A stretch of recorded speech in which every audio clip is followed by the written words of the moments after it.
Hello, everybody. Welcome to Talk About Houses. I'm Todd. I'm Juana. Okay, today we're going to talk about how brutal the housing market is. Yes. Super brutal. Mm-hmm. It's from an article that we're going to go through. We have 9 charts total. They're awesome. What we recommend is if you're watching this on a phone and you can, flip it to like an iPad or a laptop or your Apple TV. Mm-hmm. We recommend you do that because some of the charts are pretty intense and it can be kind of maybe hard to see on the phone. You may want to, we're going to have the charts up a lot when we talk about them. So if you want to like look at the charts and see exactly what's happening, you probably want to do that. The other thing, go ahead. I was going to say, your other option is continue to watch on your phone. And if the charts are really cool and interesting, then watch the video again on a bigger device. There you go. Okay, we are marching our way to 10,000 subscribers. Woohoo! We're super excited about that because we're like 5x where we were 2 years ago. Mm-hmm. So we went many years where the number of subscribers didn't increase and everything. So, but we're super excited about that. Okay. The other thing is, last thing before we jump into all the data here, both of us are speaking at a national real estate conference in Miami. So if you have a list of fun things that we should be doing in Miami. Oh, yeah. Then tell us what you think that is. We're going to be there for a few days. It's for the National Association of Hispanic Real Estate Professionals. We are there not only for our exceptional knowledge of the real estate market nationally, but because we're co-founders of a tech startup called Referral Cloud. So that's one of the reasons we're there. Plus, he's really hot and people want to see him. Super hot in the Hispanic community. Okay, here's the article. The housing market's brutal. I thought it was an interesting word. Mm-hmm. These 6 charts show just how bad things are for your buyers. So the article had 6 charts. We went and produced 3 more charts, basically. Okay? All right. So we'll start with the first quote, and then we'll talk about the word brutal. Record high monthly mortgage payments and low home income have made the housing market historically unaffordable. Okay, Juana. Mm-hmm. Record high monthly mortgage payments, but not rates, not record high mortgage rates, percentages, the dollar payments, the high. Right. Okay. That's a combination of what? Home prices are up? Home prices are up, interest rates are up. And so you put those two together and we end up with high payments. This is also a function of what's happening in the market as far as the prices of homes being stable or appreciating in most markets, of multiple offers. But it is also interesting because we've talked about this before. A lot of people are putting a lot of money down, right? They're putting 20, 30, 40% down. So yeah. I think that's an interesting thing to kind of keep in mind. The other thing I thought was interesting in the quote, it says, low home inventory have made the housing market unaffordable. The level of inventory has nothing to do with affordability. No, affordability has to do with that disparity between income and payment, right? And the thing about affordability is that I think it's a red herring, right? I've said this before. I think it's a red herring because, yes, the people at the very bottom are priced out, and I will concede that. But everybody else just kind of moves down a peg and can still purchase a home. So it's only the people at the very bottom that were kind of hanging on by the skin of their teeth that are being pushed into rentals. Everybody else can still purchase a home. Maybe not the home that they wanted, the next price point down, but they can still purchase a home. Okay, here's the first chart. This is home buyer house payments. It's up 13.9% year over year. This chart's a bit misleading. Okay, if you look at the 4 lines, the way this chart works is the bottom line is 2020, that gray line. Then the blue line is 21, and then 22 and 23, right? Red is 22. And normally you would take this chart and stick them end to end. So you would see this thing kind of going up like that. But they stuck it in one so they could show you year over year change. What they did that's tricky on this chart is that first index down there is $1,500. Mm-hmm. So they put the whole range to spread out them to make it look like, oh my gosh, home prices are like 10 times more than they were just 4 years ago, but they're not. They are substantially more. The other thing about this chart I think is interesting. If you look at 2021, it looks like home prices or home buyer housing payments basically stayed the same. But home prices were up like 18%, right? They were, but they were also subject to historically low interest rates, right? So that's the reason why those payments were so much lower than they are today. Here's the other thing, and this is why Wanda says affordability is a red herring. When you look at 22 and 23, it's so unaffordable. But remember, home prices aren't that much different than they were at the end of 21. Mm-hmm. They're not that much different, okay? What's different is the interest rate. Mm-hmm. That's the only thing that's different. If interest rate, I'm not saying interest rates will go back to 3%, but when we get through this whole nonsense where interest rates drop, and they will drop at some point, all of these affordability numbers are going to get better, right? So yes and no. Assuming home prices don't go up. So yes and no. Okay. The affordability for the people who have entered the housing market in the last 12 months, give or take, that have the higher interest rates, that will be able to refinance and get their payments lowered, the affordability will get better for them. The affordability for those who are purchasing at the time that interest rates come down will not be better, because home prices will go up. So that's going to be kind of a swap. Okay, that's possible. It is highly possible if we get, like, the best thing right now for housing would be a nice little recession. Right, but because interest rates would drop and all these pent-up buyers would say, oh, interest rates are down. Yeah, but a recession would not help, and here's why. You don't think so? No, I don't think so. First of all, a recession would not necessarily mean that interest rates would drop, and even if they did, it wouldn't be enough. And the second portion is that home prices would not be coming down either, because there wouldn't really be a reason for them to, because sellers wouldn't be coming on the market. Not enough of them to move the needle at the very least. Right. And this idea that, if we had 13% unemployment nationally during the pandemic, 30% in Vegas. Mm-hmm. Home prices went up in Vegas. Mm-hmm. So if people aren't working, this idea that, well, the next recession, if we go from 3.8% unemployment to 6%, all those people forced to sell. Well, if they weren't forced to sell when we had 13% or 30% unemployment, they're not going to be forced to sell just because a couple of percent more people got unemployed. Okay, here's the next chart. Well, the other thing to point out is that the unemployed are not always homeowners. So, and I kind of keep that in mind.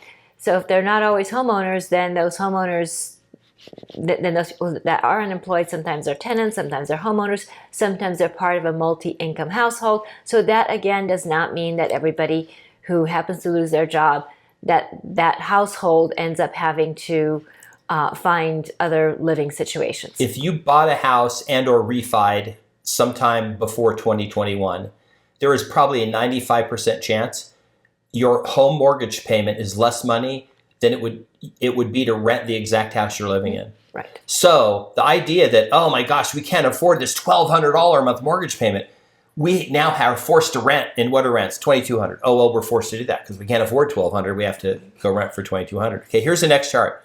This one I take huge issue with. This is called the Redfin Home Buyer Demand Index. It's down 9% year over year.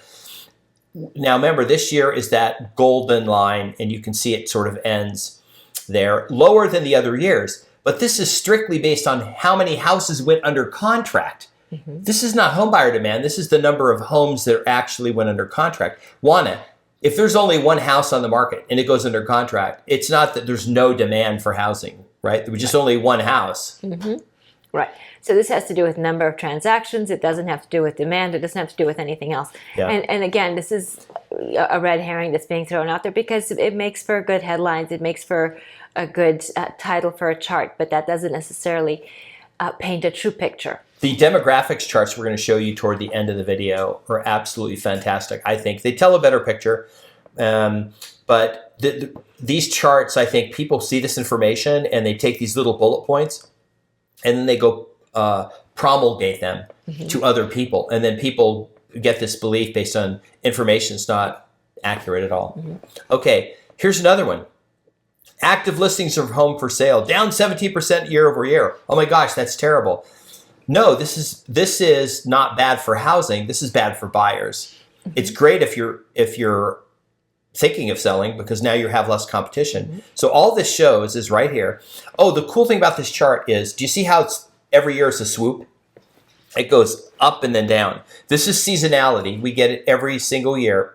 2021 was the one year where it was weird because there was this huge demand all through the fall that we've never, ever had before. We sold more houses the fall of 2020 than we'd ever sold. But you can see the other years, demand falls, it picks up through basically into the summer, and then it drops off into the fall again, and it goes through this seasonal cycle. But the reason why this sales are down 17% is because there's no inventory. Right.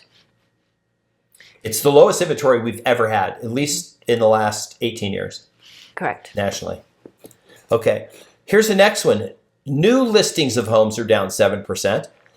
Juana, a new listing coming on the market is because people aren't selling. Right. So sellers are not selling for two reasons. One, because they don't want to give up their interest rate, which is fantastic, and it's never going to be seen again, at least not in our lifetimes.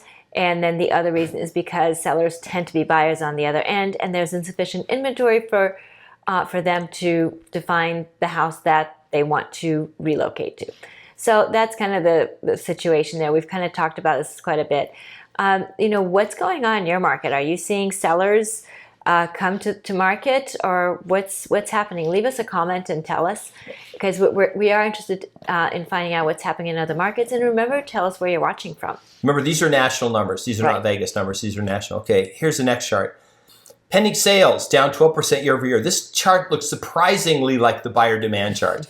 Surprisingly, because it's literally the almost exact same thing. It's just the number of sales that were pending. Buyer demand is much harder to figure out, because if I have a listing and I get 3 offers and one of them gets accepted and closes, the other 2 don't. Well, what happened to those buyers? Did they just say, did they give up? Or did they maybe go and finally get a house later on? We don't really know. Mm-hmm. We do know that at one point last year, there were 37 million people basically that it was estimated wanted to buy a home in the next year, either a primary residence or another investment property, et cetera, right? Well, we know that's not possible for 37 million people to buy a house, because there aren't 37 ever that many homes for sale. Right now, there's about maybe 1 million for sale in the whole country, but only 3.8 or so million will sell this year, maybe 4 million. And so that means only like 1 in 9 people that said, hey, I think I want to buy a house, are really going to get the chance to buy a house. Right. And what does that do to those people? Because we have this whole spectrum, right? Up here you have cash. Then you have high income earners that are putting money down. And then you have high income earners not putting money down. Then you have medium income earners putting a lot of money down. You really, the bottom half of people in this market are almost insignificant, right? Whether they want to buy or not, their relevance, their presence in the market is not as significant as the ones up here who are the ones right now that are buying all the houses. Right. So like I said before, the people at the bottom are the ones who, to your point, are not as relevant in this situation, because everybody else is putting money down or is buying cash or has a better credit score or whatever it is. And the people at the bottom are the ones who don't have enough money to put a lot of money down, need down payment assistance, don't have the best credit, and all that sort of thing. So they're the ones getting pushed out of the market, and everybody else gets to participate. But even everybody else who maybe has great credit, has money, whatever, even they're not getting to buy a house necessarily, because there simply is not enough inventory to go around, and certainly there is not enough inventory that is to their liking to go around. Okay, this is median sale price. You can see the 4 years, 20 on the bottom, then 21. The red is 2022, and then now 2023. This chart does show some of the seasonality of home prices kind of going up and then dropping a little, then going up. The reason why they go up and down is they go up more when they go up than they go down. So the trend ends up being over time they go up more than down. But what's interesting here is when you look at 2022, remember last year people were predicting for massive home crash amount. I mean, it was imminent. There were go look at the videos from last year where the crash 40 to 50% imminent was going to happen almost immediately. And here we are, a year and change later, and home prices are up almost 4% year over year from last year. It's because over time, real estate tends to go up in value. And we're not saying real estate will always go up, and we're not saying you should run out and buy a house right now, because chances are if you want to run out and buy a house, you're probably not going to be able to. Right. Yeah. Okay. Now, so we're going to go through a couple of these other charts we have because they tell, I think, a really interesting story. These are demographic trends. So the first one is, before I put up the chart, I'll tell the story about why we have this chart. Okay. I'm in a group of startup people, and they were talking about real estate. And somebody mentioned that they had heard that the boomers were dying at 10,000 a day. 10,000 boomers every day were dying, and those houses were getting ready to flood the market, and that would crash housing. Okay? Well, just so you know, the average boomer is 59 right now. Or no, the youngest boomer is 59. So they're not 10,000 boomers not dying every day. Okay? The second thing is we had somebody come on the channel and said half the boomers would be dead by 2030. So that means basically the boomers aren't even making it out of their 60s. They're toast, right? Okay. Okay, so one aside. One aside. If COVID didn't kill the boomers, wishful thinking won't either. Okay. So we have this chart. This chart actually comes from Census Bureau and estimates from the U.S. government. This is the U.S. population all the way from 1790 to today, and the projection of what it's going to do all the way to 2050. Okay, that's 27 years from now. As you can see, all the dark blue is what's happened, and then the little shaded blue, light blue, is what we're foreseeing to happen. Guys, this includes all people dying. This is net population. So we have in the U.S. what is called population growth, meaning we have positive birth rate. We do. Which is different than replacement birth rate. Okay, because replacement is 2.1. Our current birth rate is around 1.7. So, but we do have positive birth rate. The other thing is that with it being election year next year, I guess we should bring it up too, is immigration. The U.S. is a country of immigrants. We still have lots of people that want to come here. So, of course, if we end up with a decent, comprehensive immigration policy coming out of the election next year, then this chart may look even more interesting as more people come into the country. So we'll still have positive birth rate. We'll have immigration. Immigrants from depending on the country tend to have higher birth rates than natural-born Americans. So again, that speaks of a growing population. This says we're going to be at about 388 million people by 2050. We're at about 336 now. That means by 2050 we have to add 50 million people. That means how many homes do we have to build to house 50 million more people by 2050? It's a lot of homes. It's a lot of homes. And all those homes built in the 40s and 50s, they're gone. They're gone. Like they're going to either have to be torn down and rebuilt or substantially redone on the inside. Right. Well, it's more than that. So they're functionally obsolete, but by far, right? Yes. Yeah. So not only do they not meet code, but they do not meet our current needs, right? They don't meet our needs of having more bathrooms. They don't meet our needs of having spacious kitchens. They don't meet our electrical needs because we all have all kinds of wonderful electronic devices. So there are all kinds of needs that these homes don't meet. So we are going to get to this point where we will probably see a lot of redevelopment, particularly with land in cities being more scarce. I think you will see some redevelopment where older homes will be will go ahead and be torn down and new neighborhoods will be put in their place. That is going to be very expensive.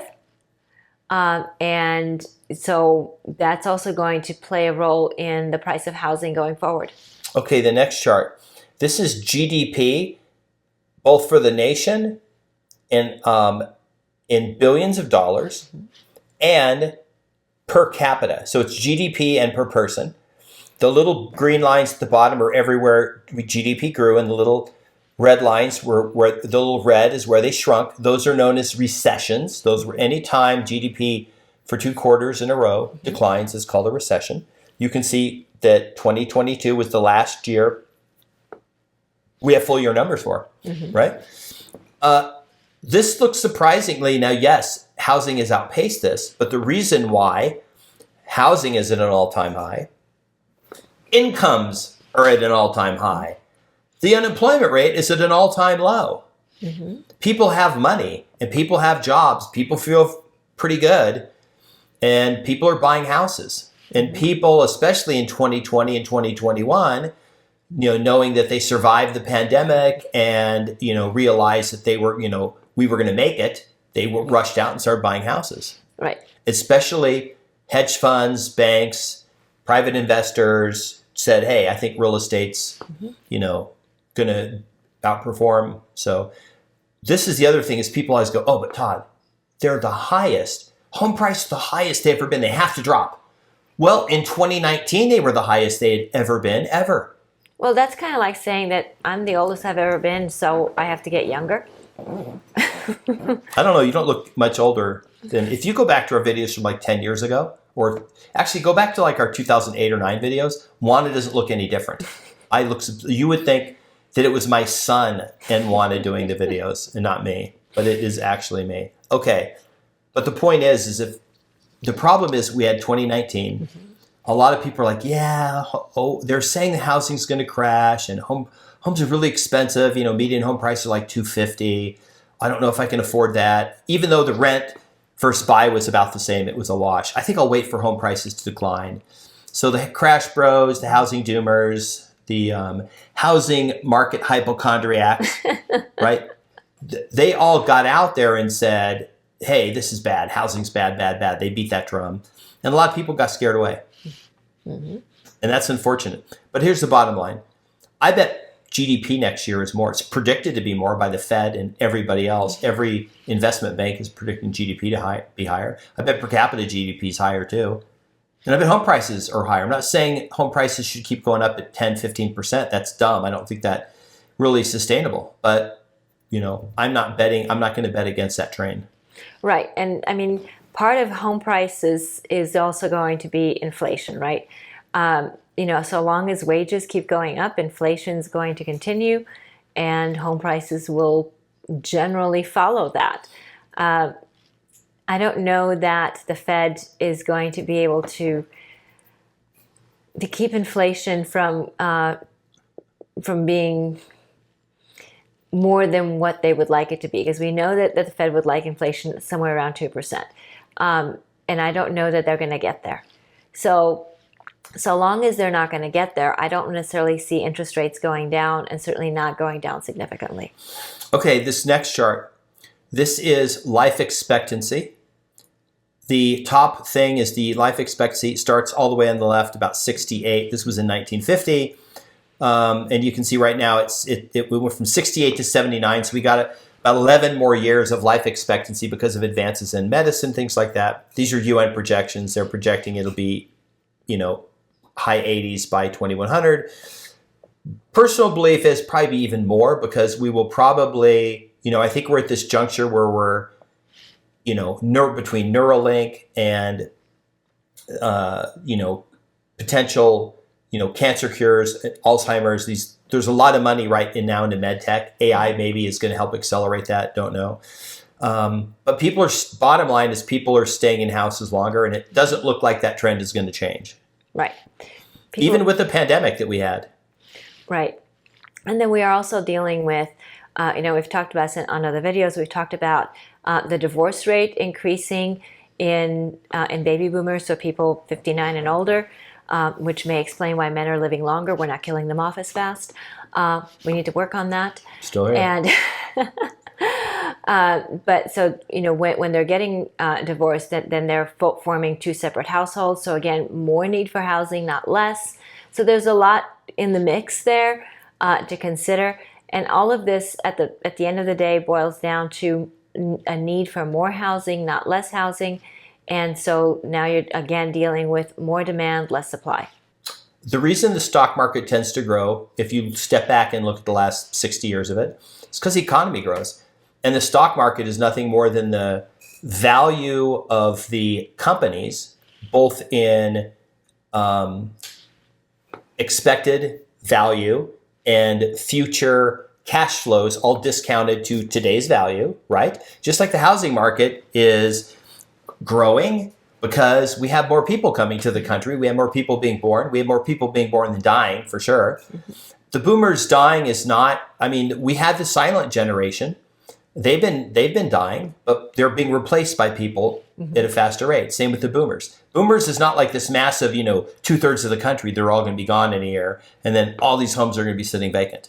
Right. The other thing to keep in mind is that replacement rate at 2.1 versus our current birth rate of like 1.7, that isn't keeping in mind what Todd just mentioned as far as people living longer.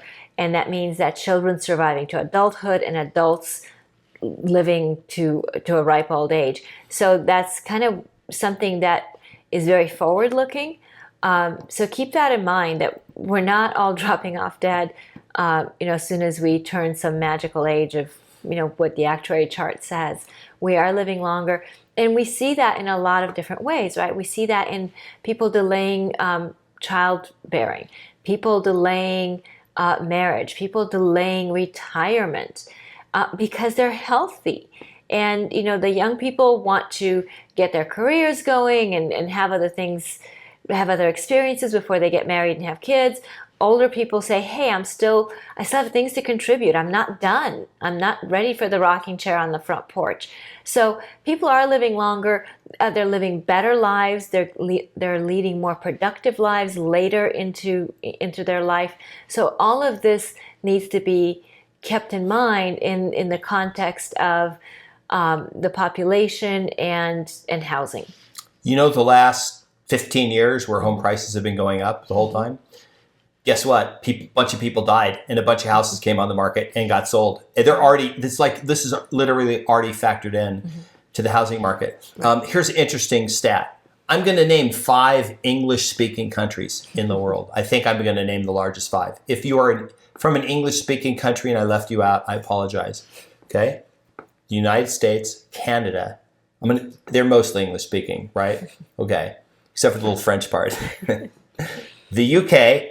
Sort of English speaking. Sort of English. I can't understand a word they say, but they tell me it's English. It's called England, right?